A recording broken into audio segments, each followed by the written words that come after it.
today, this time, there are more than 7 billion human beings on the planet, and also there's more other beings on the other planets. There are the numberless and countless sentient beings. Among the sentient beings, we are human beings. So we are very fortunate to be being a human being because we have a very important, very useful mind and the brain. Therefore, we can think, completely this life. Not only this life, also we can think next life, after next life, we can think all the way to Buddhahood. Also, we are very fortunate to know which thing we should adopt, we think we should not adopt. Also, we are very fortunate to have the opportunity to realize the Dharma, practice the Dharma. Through all the practicing, we can be Arhat, we can be Buddha.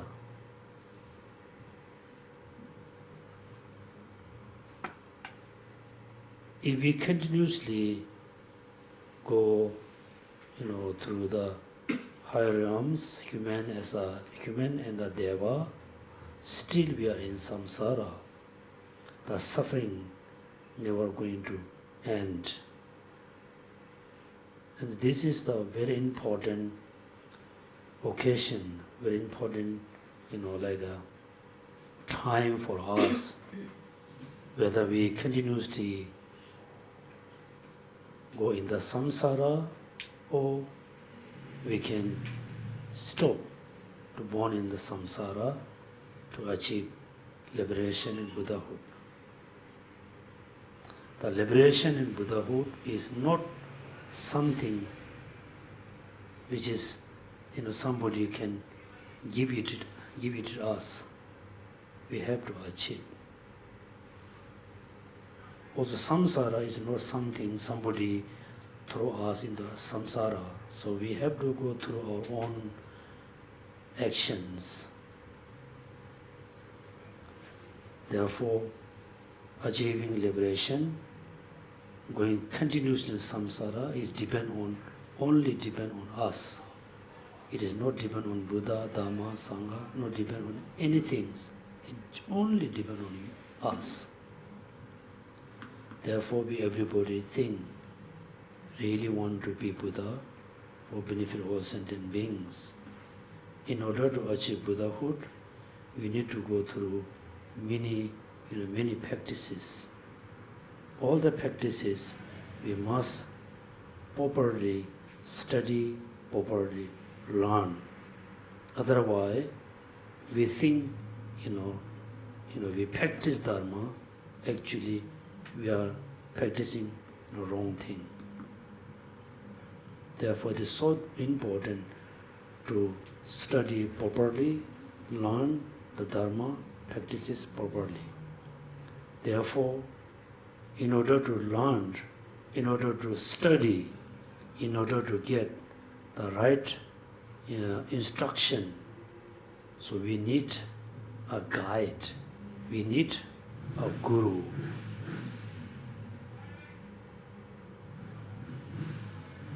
The guru is the most important cause us to achieve liberation. Very important cause us to know the right practice.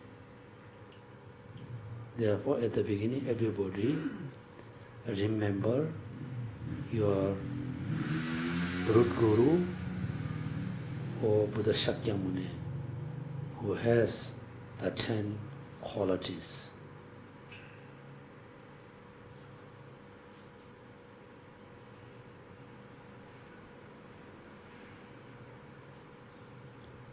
So we continuously need to rely on the Guru until we become a Buddha.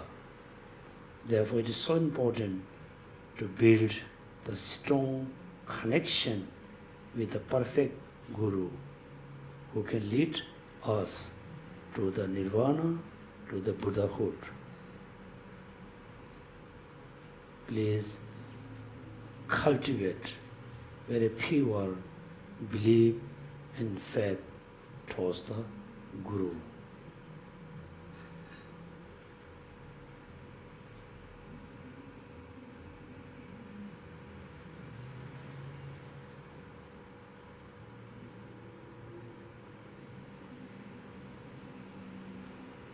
Just having Guru is not enough, so we need to practice.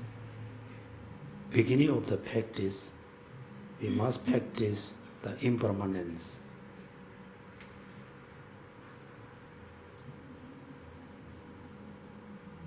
So we have the very important life, which is human life. The human life is impermanent, is subject to change. It can be changed anytime.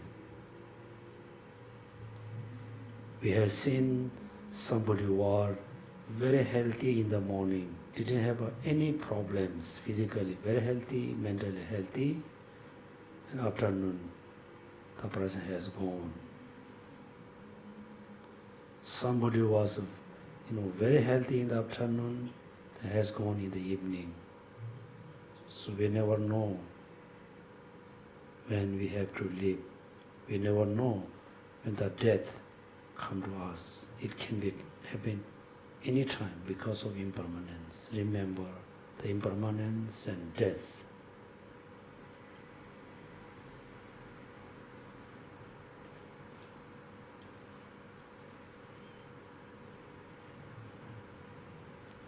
So moment of the death, if we are very lucky, then our friends and relatives can be around us. If we are lucky, the doctors and nurses can be around us. If we are not lucky person, nobody around us. So we have to experience the suffering of the sickness and disease and suffering of the death. Even though all our relatives, friends and neighbors, your best friend can be around you, but they cannot do much. They can give you some advice, say don't be nervous, you are okay, but we are not okay, we definitely within a few minutes. So we have to leave this world, the death.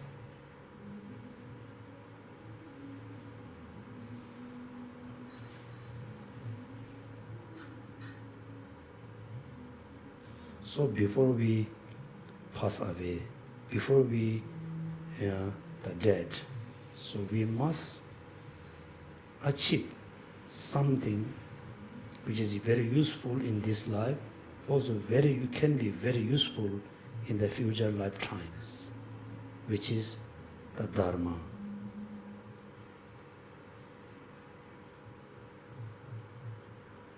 If we seriously practice the Dharma, you can see, someone very serious about practice Dharma, the person is always happy.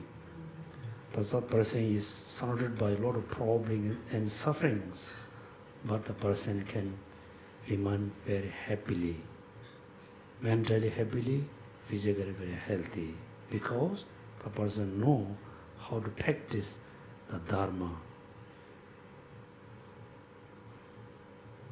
If we practice Dharma seriously, also it can be very useful after we pass away. So in the next life, we can practice the Dharma. So that means we try to achieve something which is Dharma before we pass away.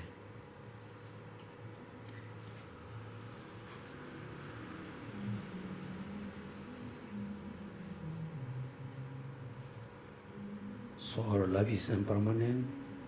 All our belongings are impermanent. Our friends and families are impermanent, subject to be changed. So when we go to next life, only two things can go with us, which is the positive and negative karmas.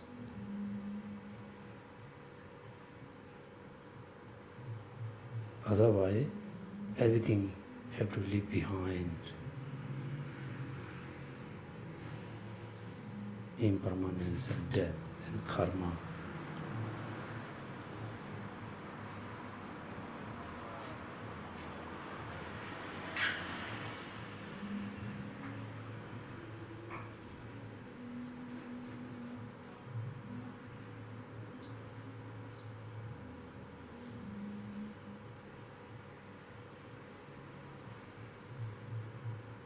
Until now, we put a lot of effort. We spend a lot of times to achieve the samsaric happiness, the samsaric wealth. The more we get, the more we have problems. The samsaric happiness, the samsaric wealth will never be content. The more you have, the more you have a problem and sufferings. The happiness which we're going to achieve through practice, we can achieve when we achieve liberation. This kind of happiness is very lasting, very pure happiness. Therefore, wish to achieve liberation, wish to achieve the complete, the full enlightenment.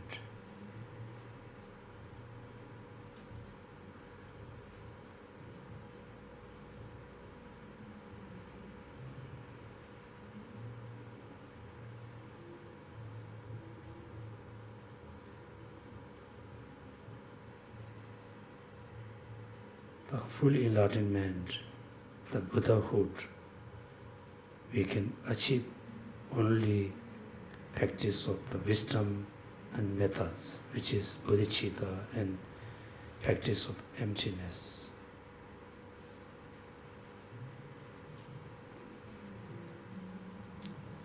Okay, so next we do the short revision, which is we learned in the past. In the past we learned the quality of the guru and quality of the disciple. Then also we learn how should the disciple rely on the guru. Then also we learn, so we have to be very dutiful child. Also we learn we must fulfill what the Guru said to us. Sometimes some Guru, if they say something which is against with the teaching, against with the vows, we must reject, we should not accept.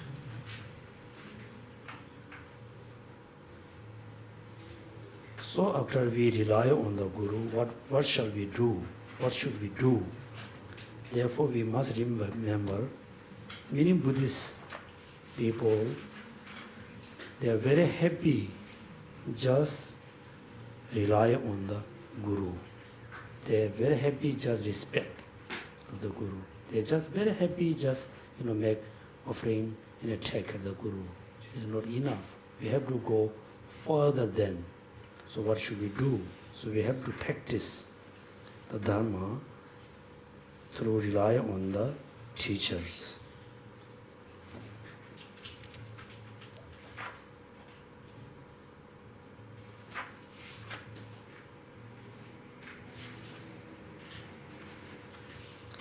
Then also we learn what the benefits we can have if we rely on the proper, the qualified teacher. And what we lost if we not rely on the qualified teacher. So this is, very kind of the condition for practice of Dharma.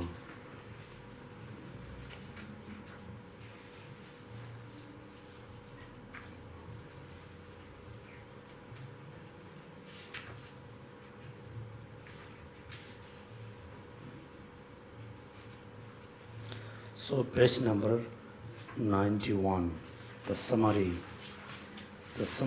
of meaning of the previous 5 parts. Thus, you must also understand, explain about the instruction that is renowned as a Guru Yoga. Yet, you will get nowhere by turning an object of meditation for just single session. So this means, let's say, just imagine we have a qualified Guru, so we know the Guru has all the good qualities. Also, you realize yourself, I have all the good qualities. I must now rely on the teacher, the Guru. So how long we should rely on the Guru? Therefore, he said, look at turning in the object of meditation for just a single session is not enough. When you practice a teaching from the heart, you must rely for a long time on an excellent teacher who guide you accurately. Right? Therefore, once you have a qualified teacher, so you must continuously rely on the teacher, continuously receive the teaching. Right? Continuously, just 1 day, 2 days, not enough. You must receive it continuously. Excellent teacher who guide you accurately. Moreover, it is Chega said, when relying on the Guru, there is a chance that you may give up your Guru. So if you rely without knowing how, you will not profit but loss. So when we rely on the qualified teacher, there's a always chance to give up, rely on the Guru, because we can see some problems and some faulty things. Because we don't know how to rely on the teacher. Also we don't know, if we not rely on the teacher, what kind of loss we have.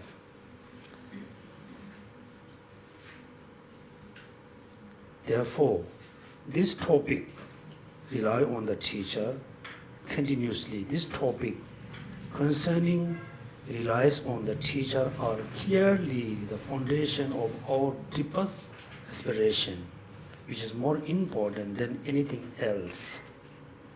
Because we say, if you have a mistake at the first day of the month, then you have a mistake whole month, right?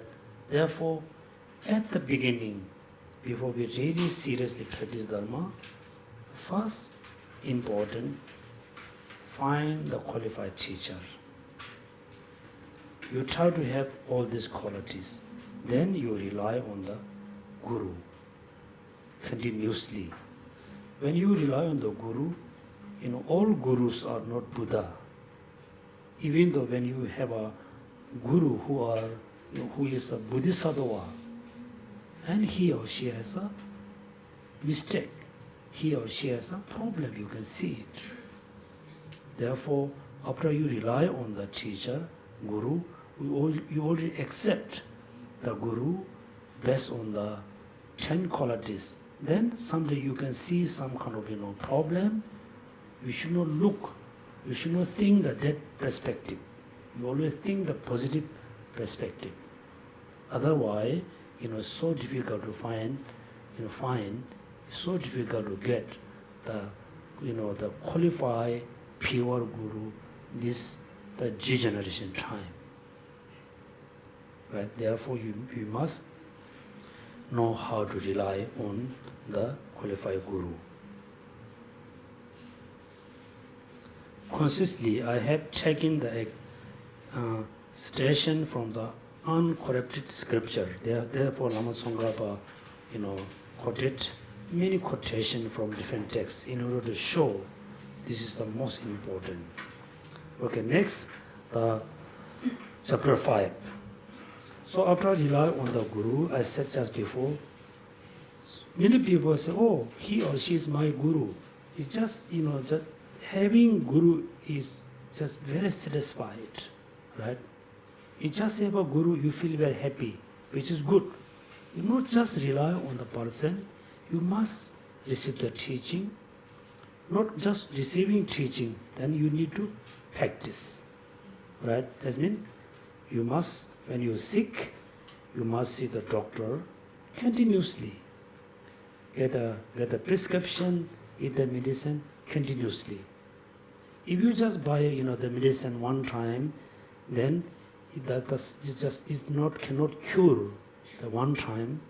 Then many people say, oh, I don't think the doctor is good. I don't think the medicine is good because I took, the medicine, it cannot cure my sickness. You never say, I took only one time. You never say, I went to see doctor only one time. Right? We have to see the doctor continuously, take the medicine continuously. Same. So we must rely on the teacher, receive the teaching, practice continuously. If you have a teacher, no receive any teaching, no use. You receive a lot of teachings from the Guru, no practice, also useless. If you receive a lot of teaching, no practice, then you become what? You become collector. You collect a lot of teaching. Right? So we Tibetans have many monks and nuns, include me, we try to receive teaching as much as we can, but with no practice everything. Therefore, we are look like collector. Also, you should not be like that. Right? So you must practice. Now look at the chapter 5. Brief indication of how to sustain the meditation. Is as a two parts. Actual way of sustaining the meditation and refuting the misconception about the meditation. So meditation is very important. The actual way of sustaining meditation is explained in the two parts. What are the two parts? What to do during the actual meditation session, and what to do between meditation session. Very important, right? Now, let's say, everybody receive a lot of teaching from, our gurus. So what we should do? So what to do during the actual meditation session, what to do in between meditation session. Number one, the actual meditation session is divided into three parts. What are they? Preparation, conclusion, preparation, actual session, then conclusion at the end. So, what kind of preparation we must do? There are how many preparation? 4. Number 1, clean well the place where you are staying. That's clean well. Number 2, obtain offering without deceit. Number 3, upon the comfortable seat in the suitable posture. Number 4, the space before you are the gurus of the vast and the profound lineage. So before we, every day before we start, before we do meditation, it's so important to clean the room where you do meditation. If we have a separate, like a Sharan or Buddha room, which is good. But Singapore, it is not easy to have a, separate Buddha room because you have a very small condo and the room are, very small. It's so difficult to have a separate. But so we must have a small place to put the Buddha statue, some holy book. So before you practice, you must clean the altar. You clean the Buddha statue, clean the books. Then you just, clean well the place. There's a true meaning. But you must clean the, the place where you go to practice, include the altar. Number 2, clean your mind. Clean your mind. Make sure when you practice, you should not have any negative thoughts. You must have a proper, pure thoughts. That means clean well the place. You can say clean well the mind. So among the two, which is more important? The clean mind is so important. Otherwise, you recite the mantra for 2-3 hours. If you just reciting, you cannot get any benefits because your mind is not so clean. You remember the three folds of the pots was, right? Three pots. Yeah, the dirty pots, the leaky pots, then upset down pots. If the pot is dirty, when you put water, you cannot drink. That means with the negative motivation, if you try to practice, when you try to chant, everything becomes useless. Therefore, clean well the place where you are staying, and also clean the mind well. Then obtain offering without deceit, right? So before we do the practice, every day we must offer something. But nowadays, I think people do very easy ways. So you have a ready-made incense and light. You just set up there. Definitely, you have enough time to set up one set of offering. You just change the water. You change the every day you lit the small candle lights, and you can lit the incense. You have a fresh flower. You definitely have a time. So that's why obtain offering, right? Offering without deceit. Very important. Many people say, oh, today, the Guru is coming to my place. I must set up, the beautiful things. That means you are deceiving yourself. Also, you deceive the Buddha. Buddha, no. Normally, you don't offer things today. Why? Because your Guru is coming, right? Therefore, deceit. Without deceit. Offer with a pure motivation, very pure heart. And arrange them beautifully. Because, for example, when we offer food, for the guest, we clean the table. Then we, set up all the food very nicely, beautifully, with a lot of decoration. So when we offer things to the Buddha or Dharma, Sangha, it looks like this is, I don't want, but I must. Like that, beautifully. Then set up. Then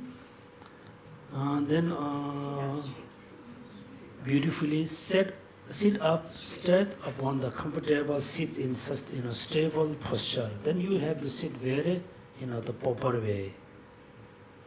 Because if you sit with the wrong position, then the practice cannot be good. Because when you have a wrong posture, then the energy in your body cannot flow very smoothly. Then you feel tired, you feel very sleepy, you have a lot of distraction. So you must sit in the proper way. So you must know how to sit. Then, most important here, in the practice of the going for refuge and developing the spirit of enlightenment. So after you sit on the posture, first you must take refuge into Buddha, Dharma, Sangha, and Guru. You must recite few times, you can recite in English, in Chinese or Sanskrit. In Sanskrit, Namo Guru Be. No. Good. No. This is a prostration. No. This when we do prostration, you say Namo Guru Be, Namo Buddhaya, Namo Dharmaya, Namo Sangha. Namo means I prostrate. Refuge, you remember Sanskrit? Buddham Sharanam Gacchami, Dharmam Sharanam Gacchami, Sangham Sharanam Gacchami. Or at the beginning you must add the Guru. Guru Sharanam Gacchami, Buddha Sharanam Gacchami, Sangham Sharanam Gacchami. You recite in a few times with the knowing the quality of the Buddha, Dharma, Sangha, include Guru. Then you recite few times until you have a strong, pure aspiration, pure faith to the Guru, Buddha, Dharma, Sangha. Then you think, oh, how come the Buddha is very pure? Buddha can get, give a lot of benefits for all sentient. How come he has, I don't have?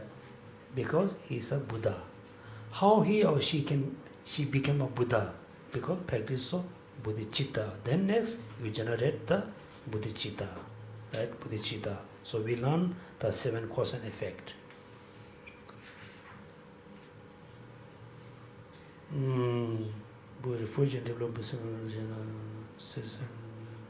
Then imagine the seated in the space before us, the Guru of vast and profound lineage. So we set up the altar and offering. Then we sit in the proper way. Now, we generate the bodhicitta, and also we must visualize the field of merit. If you don't know how to visualize all the lineage guru, simple you just visualize the Maitreya Buddha and Manjushri. Maitreya Buddha and Manjushri. The Manjushri is the profound lineage guru. Maitreya is the vast, like a lineage gurus. And noble Buddhas and Bodhisattvas so and so. Then number 5, the cooperative condition for the production of the path in your mind are, number 1, accumulation of collections, which are, number 2, purifications of the mind. Right, that means now, so in order to practice bodhicitta, we have 2 obstacles. One, not lacking or not enough merit. Right? Number 2, having lot of negative karmas. 2 things is always become very great obstacle when we practice Dharma. Sometimes you really wish to practice the Dharma, you have a strong motivation, you have a strong aspiration to study Dharma. Somehow you cannot, you don't understand anything at all. You try many times. There can be 2 reasons. Can be not enough merit, or maybe having a lot of negative karmas. Therefore, first you must do 2 practices: purification and accumulation. Right? Accumulation. So it looks like, for example, you have a big knife, big sword. It's very heavy. It's very heavy, but no sharpness. But you have a big knife with a very sharpness, but no enough heavy. You must have the sword which is very heavy with a very, very sharp, that you can cut everything very easily. Therefore, we must purify negative karma. Also, we accumulate merit. Therefore, after you sit at the sitting position, generate bodhicitta, then you should think, oh, I wish to practice bodhicitta continuously. Therefore, I need to purify my negative karmas. Then you can do recitation, chanting, or prostration. And also you could think, I need to accumulate a lot of merit. Then you do the mandala offering. Purification your mind from the obscuration, which are the unfavorable condition. If you lack us this cooperative condition, it is extremely difficult to produce the path. Right? Path. So path like renunciation, bodhicitta. Even if you take the pains to sustain the meditation, that are the substantial cause of the path. Now you must purify your mind with the 7 branches of the worship, which is compressed the crucial point of the accumulating and the collection and purifying. Now you need to practice what? You need to practice, you need the 7 limb practices, 7 limb. That means, let's say you offer the things every day. Now you sit on the sitting posture. Then what you need to do? You need to do 2 things: humiliating, purifying.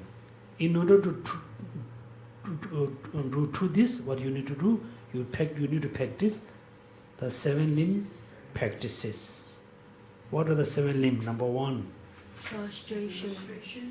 prostration. Number 2, offering. Number 3, confession. Number 4, rejoicing. Number 5, request to turn the view of turn God. what?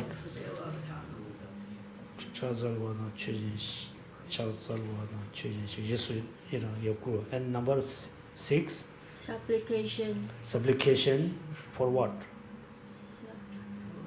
The teachers to Remind the Guru for long time. Then number 7, dedication prayers. Right now, the 7 limb prayers is a practice is so simple, but it's very crucial, very important.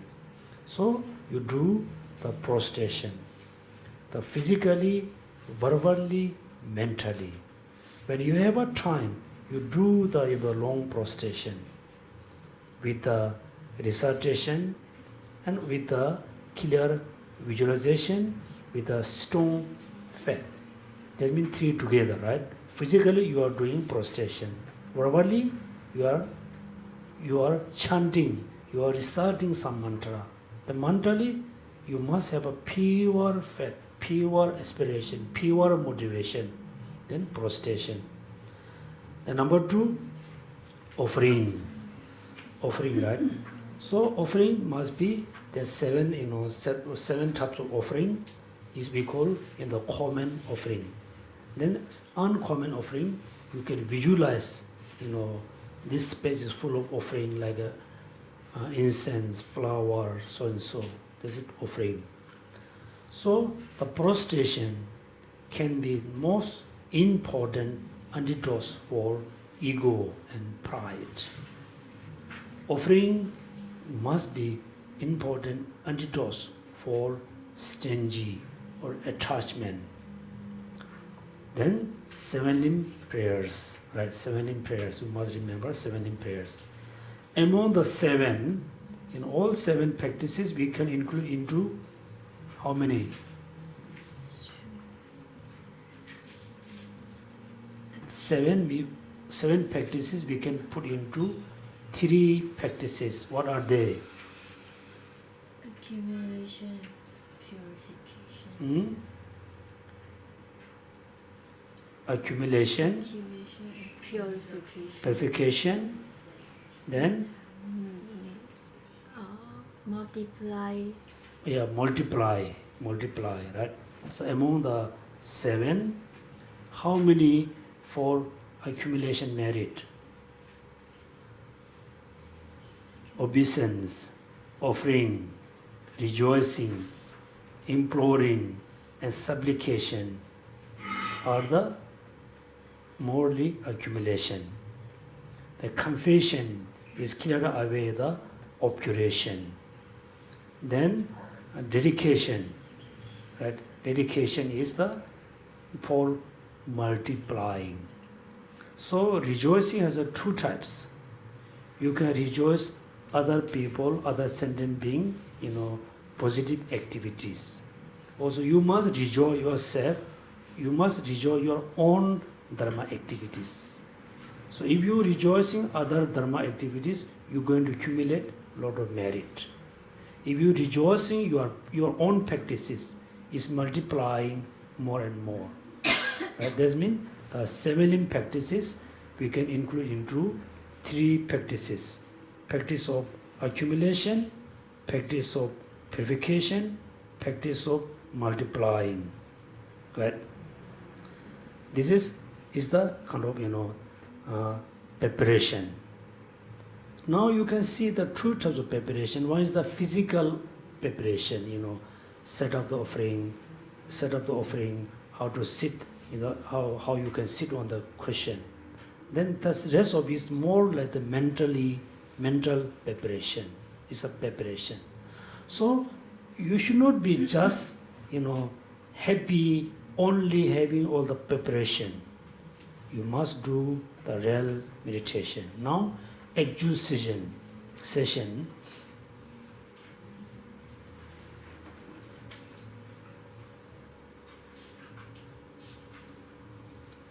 So there's another important here, page number 99, before the actual session. So after you sit there, then you must offer the mandala. Then once you have the picture in your mind, the object of mandala, and have offered the mandala, make the following supplication many times with a strong aspiration. Let's say you set up the mandala is in your hands, or you just visualize the mandala. Somehow, you need to know the mandala. You must have the mandala. Then you offer the mandala, hold the mandala in your hand. Then you need to do the prayers or aspiration. Look at, please bless all living beings, my mother and myself, so that we may quickly stop all flawed state of mind, beginning with the note respecting the teacher and ended with the conceiving sign of the true existence in the true kinds of self. This means there's two types of prayers. You must do the offering, the prayers. So mandala offering, I think very simply, everybody must know. So you must have the mandala. Doesn't matter, it is made of, it's a wooden mandala, golden mandala, very simple mandala. You must hold the basis on your left hands with some grains, some rice, some seeds. Then on the right hand you just hold the rice or barley or stone, whatever, put in the just 3 times. Like put this 3 times you clean the mandala. 1, 2, 3. That means I purify my negative karma which is accumulated through body, speech and mind. Then put a little bit, they do 3 times inward.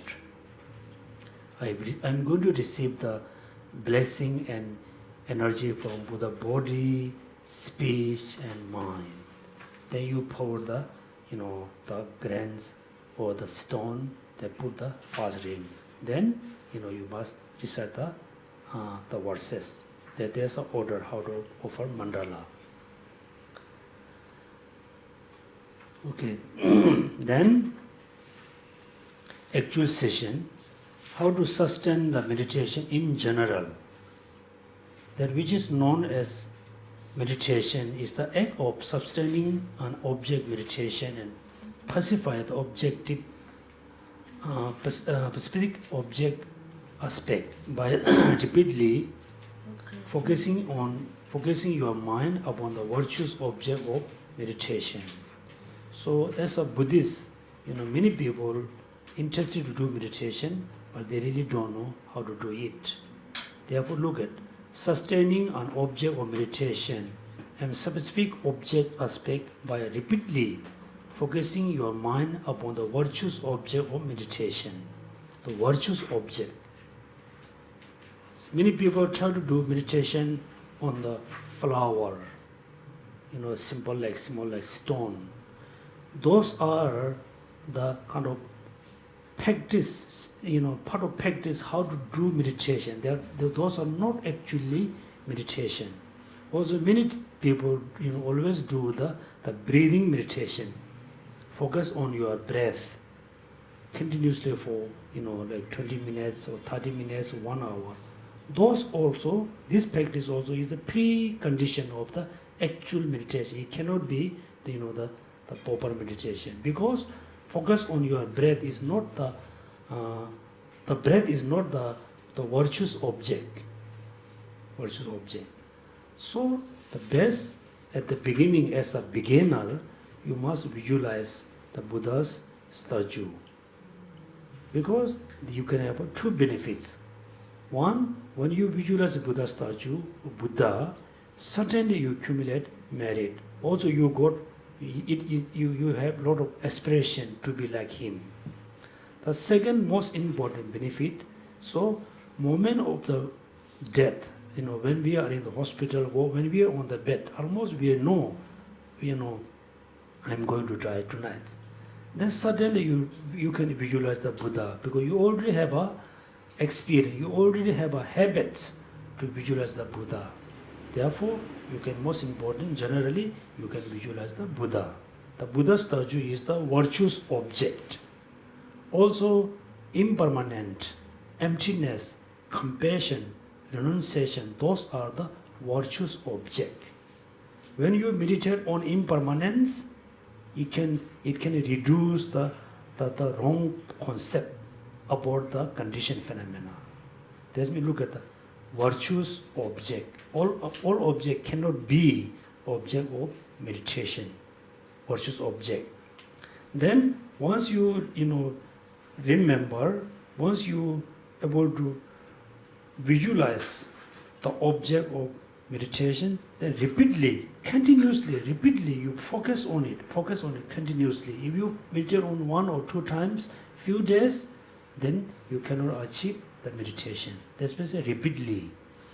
Focusing your mind upon a virtuous object of meditation. So what is the purpose? The purpose of this is the purpose of this is as follows.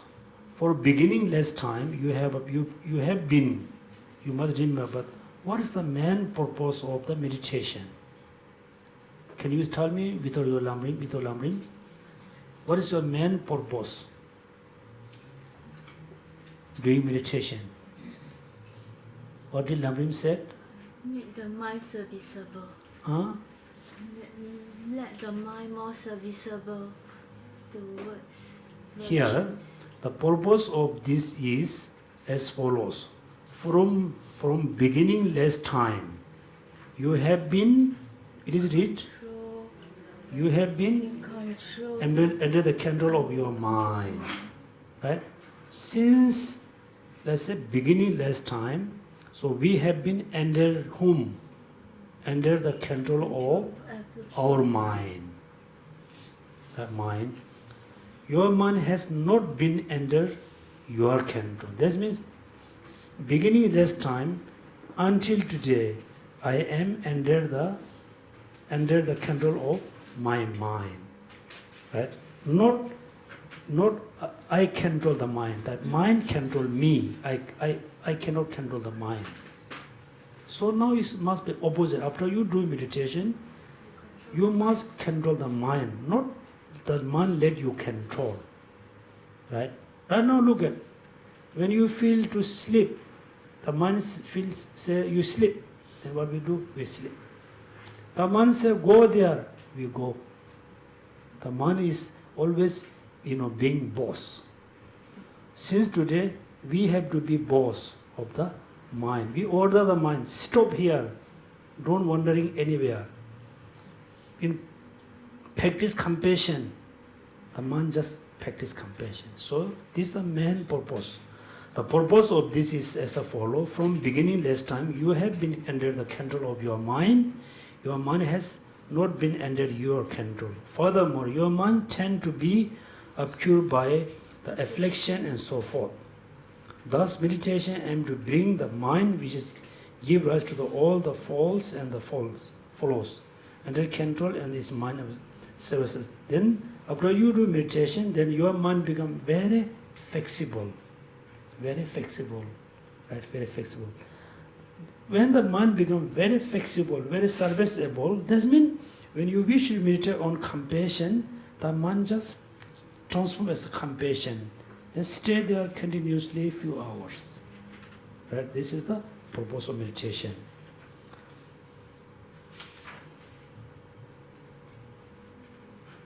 So, another important advice here, you might try to sustain your meditation by jumping to this and that object of meditation. You may consider sitting upon according to your wish to variety of virtuous object of meditation is not specific order. Though you may do this, you will not be able to take up your object of meditation with these methods. Consequently, you will get greatly hindrance your mind's ability to detect as you wish towards the virtuous object of meditation. So we everybody, let's just just imagine, just think, we everybody very beginner for the meditation. So today we try to meditate on, let's say, Buddha statue, Buddha Shakyamuni. Then tomorrow we try to have meditation on the Manjushri. The day after tomorrow we always change the object of meditation. If we try to always change the object of meditation, then we cannot have a meditation. As a beginner, we must choose one object, in order to train your mind in the meditation. Just one object. Therefore, at the beginning, everybody, choose the Buddha as a meditation object. Then the Buddha statue should not be too big, should not be too small. If it is too big, also you have a lot of distraction. Too small, you cannot visualize. You must have a right, the good size at the beginning. Then you must see the Buddha statue, not through your eyes, through your sixth mind, very clearly, very vividly, just able to see it, and your mind just stick, on the Buddhas, just short time. Then you must take a rest. Then again, focus, do meditation. You must rest. Then slowly you can expand the time. At the beginning, you should not think, I can have meditation for 10 minutes. You cannot. Therefore, you should not change the object of meditation at the beginning. Right? When you become very good in meditation, then you can change the object of meditation whatever you want. For example, first when you practice how to sing song, right? Sing song, you must follow just one sing song, one singing, right? Once you become very good in singing, then you can sing many types of singing. Therefore, we should not change the object of meditation at the beginning. We just stick with one object. Or if you feel it's very good for you to meditate on your breath, breathe in and out, also you can just follow this technique until you become very good. But you should not only do this meditation, then you cannot get anything. Okay, it's a kind of pre-practice. So this is a very important advice here. Okay, so now we can stop here. Rest of the thing you can do as a homework. I'm happy to give a homework. I'm not happy to see complete the homework. Okay. Next, Bodhichitta, right? Bodhichitta. So last class we studied importance of compassion at the beginning, importance of compassion in the middle, the importance of compassion at the end. So please don't forget, yes, as a Mahayan follower, we practice the Mahayana path. We practice the Mahayana teaching. The Mahayana path, the Mahayana teaching is rooted by compassion. Everybody have to be compassionate person. So I said many times, for us very easy to be compassionate for other people, but not easy to be compassionate your own families, your own brother and sister, your co-worker. Therefore, we must have a good compassion towards first your relatives, your families. The same compassion you can extend to your neighbors, the same country, that slowly all sentient being. Therefore, compassion is so important. At the beginning, compassion important as a seed. In the middle, it is important as a water and soil.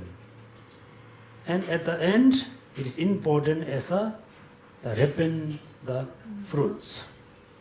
Then, among the six, the four practice become a cause to generate great compassion, right?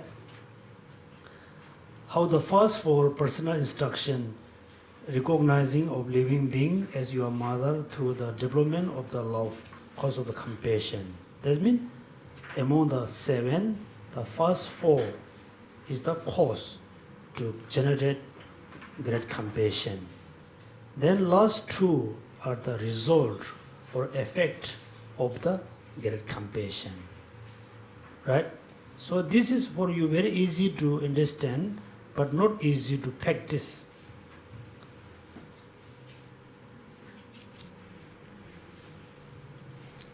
How the first four personal instruction become cause, right? In general, this is very important. In general, if you repeatedly consider the suffering of living beings, you of course develop a simple desire to free them from suffering, right? Please read the sentence. In general,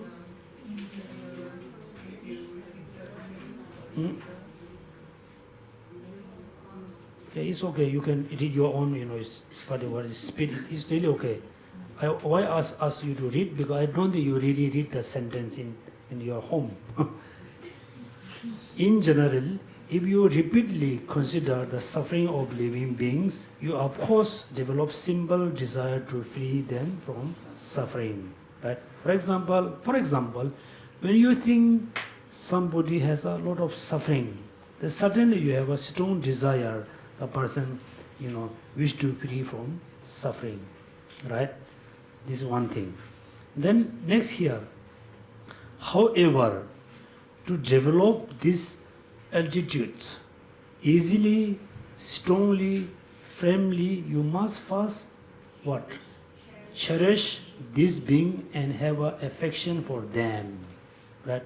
So it is okay, first you just visualize all sentient being in a suffering, wish them free from suffering. But it is not easy, cannot be strong, cannot be firm. In order to have become very strong, firmly, you must first cherish this being and have a affection for them. So how we have a sense of cherishing? Look at, for a person you cannot bear for your friend to suffer. You are pleased with your enemy's suffering, and you are indifferent to the suffering of person towards whom you have natural feeling, who are neither enemy nor friend. Right? That means, so we must have a set in a cherishing toward all sentient beings. If you have a sense of cherishing, then you have a compassion, you have a affection. How? Why? Then look at, for person you cannot bear your friend to suffer. Right? When you see your friend have a suffering, you cannot bear. Right? You cannot. When you see your enemy is suffering, can you bear? Yes, you are very happy. Right? Yeah. Then when you see very the neutral person, neither your friend nor your enemy, when you see the person is suffering, you don't have any feeling. No sense of happiness, no sense of hatred, is okay. So what's the main reason? Because you have a strong cherishing towards your friends. You have a strong sense of hatred toward your enemy. Therefore, we have this kind of, when you see your friend, you have affection. When you see your enemy, you have angry. When you see the indifferent person, you have a neutral feeling. Therefore, we must have a cherishing towards all sentient beings. Then we can have a strong compassion, firm compassion. Then you have the first altitude because you are fond of your friends, commensurate with your cherishing. So at the beginning, we need to learn how to cherish towards all sentient beings, right? Cherishing.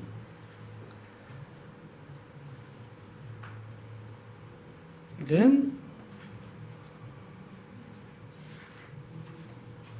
so we should not have a very close, very sense of attachment towards our friends.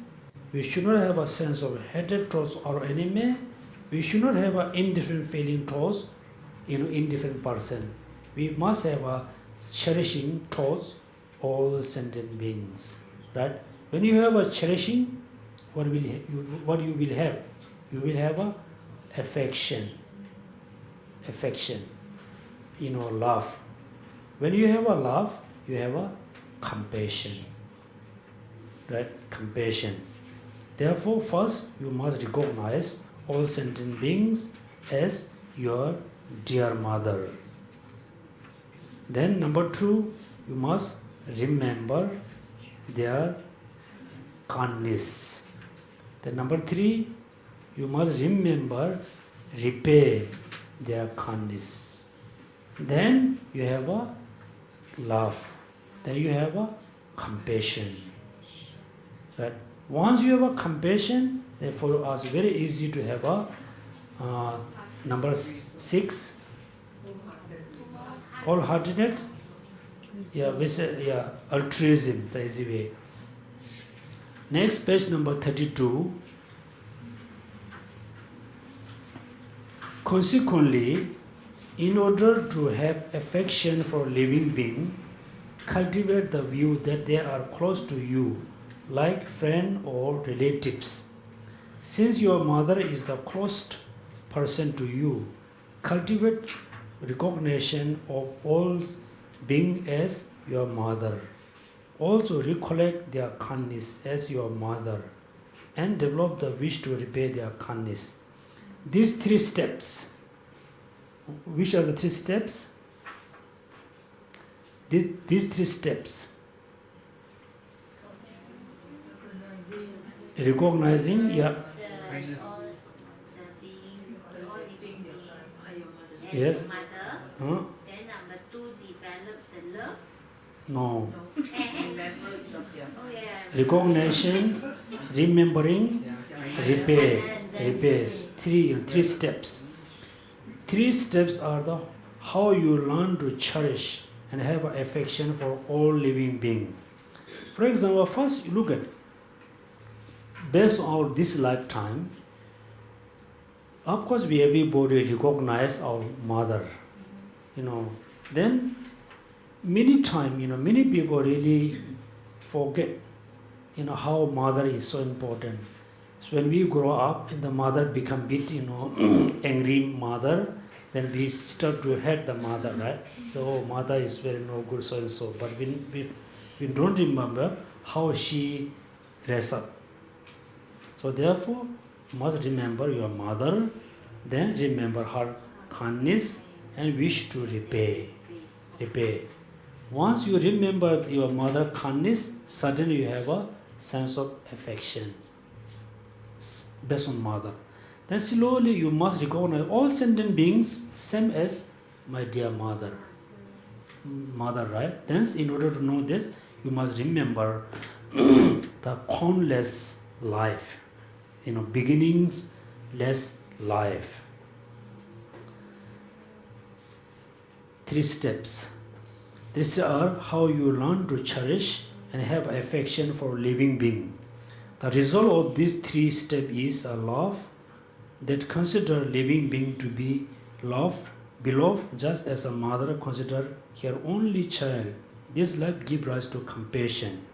The causal relationship between compassion and love, that is the wish for being to have a happiness, not definite. So this is another important sentence. So the causal relationship, which is cause, which is effect. Generally, love is the cause, the compassion is the effect. So what is the difference between love and compassion? Wish to being to have happiness is a love. Wish for being to free from suffering is a compassion. Look at it. It's not definite. That means it is not necessary compassion cultivate first, love practice first, compassion second. There's no definite, right? For example, when you see somebody has a suffering, someday you wish the person be happy. Someday you wish the person be free from suffering. There's no, definite order. There's no definite. These three objective, recognizing all beings as your mother, recollect their kindness and wishing to repay their kindness are the basis for both love that wish being to have a happiness and the compassion that wish them to be free from suffering. Now you must be very clear what does mean compassion, what does mean love. Right? What does mean compassion? Please answer. Wish them to be free from suffering. What does mean love? Wish them to have happiness. Be to have happiness. Therefore we do pray, right? Wish all sentient beings be happy and cause of happiness. Be happy, cause of happiness. Free from suffering and cause of suffering. Love and compassion. So in order to develop, doesn't matter, love and compassion, we must have the first three steps. As you must make the effort to cultivate these three. Then there's a question. How wholehearted resolve at the spiritual enlightenment are the effect of the compassion. Once you develop compassion through the gradual training of the mind, you generate the desire to attain Buddhahood for the sake of all living beings. This should be enough. Why is it necessary to have the step of developing the wholehearted resolve in between? Right? So when you have a great compassion, you wish all sentient beings free from suffering, wish all sentient beings be happy. Then why you need to generate the number 6, the wholehearted resolve? Why it is necessary to have the step of developing the wholehearted resolve in between? Now, developing compassion and generating the spiritual enlightenment, the reply. Right? So can you understand the question? Yes, through the 3 first steps, we can generate love and compassion to all sentient beings. They wish to become a Buddha, to benefit all sentient beings. Then why we need to develop, why we need to practice the wholehearted resolve? This is the question. Answer here, reply.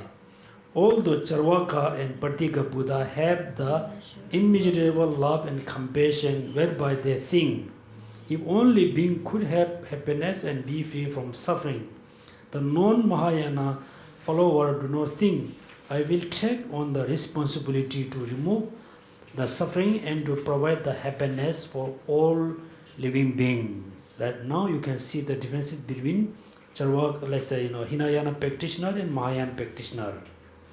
Although Charvaka and Pratyeka Buddha have, what have?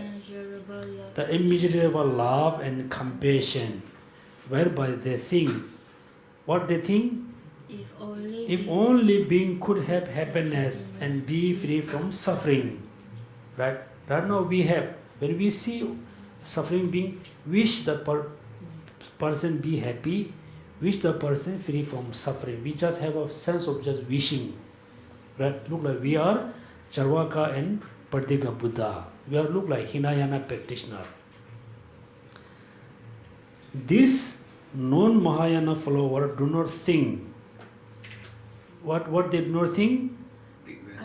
I will take on the responsibility to remove the suffering and to provide happiness of all living beings. Right? They just wish. They never take the responsibility. Right? Never to living being. Therefore, you must develop the wholehearted resolve that surpasses all other courageous thoughts. It is not enough to think, if only all living beings could have happiness and could be free from suffering, you must also wholeheartedly assume the responsibility for producing this yourself. So now what you need to think, when you remember, when you visualize all sentient beings, they are totally in suffering. They wish them free from suffering. Then what is your responsibility? I will remove, their suffering. I will remove them from suffering. So I will. I wish all sentient beings be happy. Be happy. I will provide happiness for all sentient beings. That means you are really taking the responsibility, right? Then there's a sutra, I think. Suppose Sagar Mati, a householder or a merchant had only one son, and this son was the attractive, beloved, appealing, and pleasing. Suppose that because the son was young and playful, he fell into where? Pit of the filth. When his mother and the relatives noticed that he had fallen into it, they cried out, lamented, and grieved, but they did not enter the pit and take him out. When the boy's father arrived and saw that his son had fallen into this pit of filth, however, he only thought was save him, and without revulsion, jump into the pit of the filth and pull him out. Right? There's three things. One is the child, the beloved child, their relatives and mother, the father. Then the pit of the filth, right? Pit of the filth. So the samsara is look like what? Pit of the filth. The relatives and mother is look like Charvaka and Pratika Buddha or Hinayan practitioner. The father is look like my practitioner, Bodhisattva was. We are look like what? Whom? Huh? We are look like the mother or look like the father? Huh? We have to be look like the father. So when you see suffering, you not just think and say. You just try to provide happiness, try to remove suffering. Here, very important. Look at. I said many times. Also, when you receive teaching from His Holiness Dalai Lama, other master, they always say we must practice compassion with the wisdom. We must practice wisdom with the compassion. Now look at, that the term is very interesting. Right now we are in the 21st century. Everybody looking to get, advantage. Everybody looking how I can get things from others, how I can benefit from others. You never think how I can benefit others, how I can benefit from other, right? Now look at time look like that. When you are very compassionate, when you are very generous, people know you are a very compassionate person, then a person asks you so many things. If you give everything, finally, you will become nothing. Right? If you don't give anything, then also no good. So here, we must distinguish, differentiate between, the beginner of the Mahayan practitioner and the advanced practitioner. So what we are very beginner. As a beginner practitioner, we mentally we should think, I wish to provide all, happiness. I wish remove all suffering. Practically, you cannot, right? You cannot. If you try to be very practical, or you really want to be a pure, compassion practitioner, then within one day, you lost everything, right? Even though somebody have everything, still they will come to you to ask, give something. Therefore, mentally, you should not forget all sentient beings. You should not, neglect Any sentient being, all sentient being, you hold respect as your dear mother. When they ask you give something, you must give something. You should not give everything. When you give something, give with the wisdom. Wisdom. Right? Wisdom.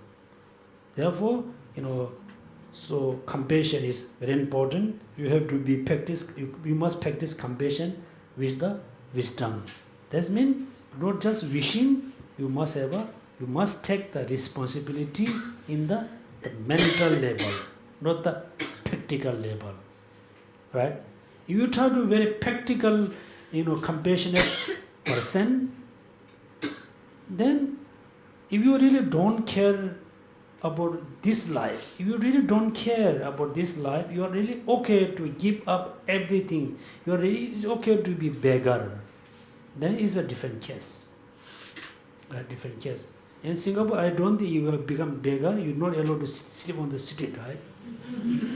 That way you can sleep. India, okay. You don't have anything, you can sleep on the bus station, railway station, on the roadside, in the forest, become your house. Here you cannot. Therefore, it's illegal to sleep on the street. Yeah, not allowed, right? But It's a crime. Yeah, crime. But some beggar is very clever. I can see how. All night they, ride cycle, pull trolley, just moving here and there. Then early morning they start to sleep all day. Nobody bother. Police come, nobody say you should not sleep. It's during the day, right? Night they can move everywhere, like with the trolley, with the cycle. They sleep whole day, move whole nights. That's why I can see, because I know a few beggars, stay around here. Whole day they sleep under the tree, sleep in the park, take shower in the public toilet. In the public toilet, there's the basin, right? There's no enough pipe. They have a small pipe, always carry pipe. And the pipe, they take a shower. Because I go for early morning walk. But they take a shower, they are quite naughty. They don't wear the underwear. They just adjust the pipe and wash, take a shower, and they collect the pipe and they go. So, therefore, men, is kind of most important. We are beginner, we wish, we also take the responsibility, not in the practical level, right? So once your mind becomes very stable, you are okay with the every practices, then you must practice in the practical level. Okay, responsibility. Therefore, you must develop the wholehearted resolve, the suppress all other courage. It is not enough to think from suffering. You must also wholeheartedly assume the responsibility for producing this yourself. There's a quotation from the sutra. Okay, so we can stop here. Next, we start the 7 cause and effect more detailedly. So this kind of topic is different than the study of the emptiness, because the emptiness, when somebody asks you to practice emptiness, meditate on emptiness, we cannot, because we don't have the right understanding of emptiness, right? For example, compassion, we already have compassion. We need to expand the compassion. We already have a love. The love we must extend for all sentient beings. Also renunciation, we have a sense of renounce with the samsara. We have a sense of renounce with this life. This renounce we must extend. That means all the topic we study here rely on the Guru, quality of the Gurus, quality of the disciple. All things we already have. We must, study, we must practice. The emptiness, selflessness, those are different cases, because we don't know exactly the meaning of emptiness, meaning of selflessness. So difficult to practice, so difficult to do meditation, right? Therefore, we must do the meditation, practice the compassion, so and so. Okay, so at the beginning we have a very pure motivation. Everybody cultivate great compassion, Bodhichitta. Also we visualize all the Buddhas and Bodhisattvas. Also we, with the pure motivation, we study Lamrim. Therefore, we have accumulated great amount of merit.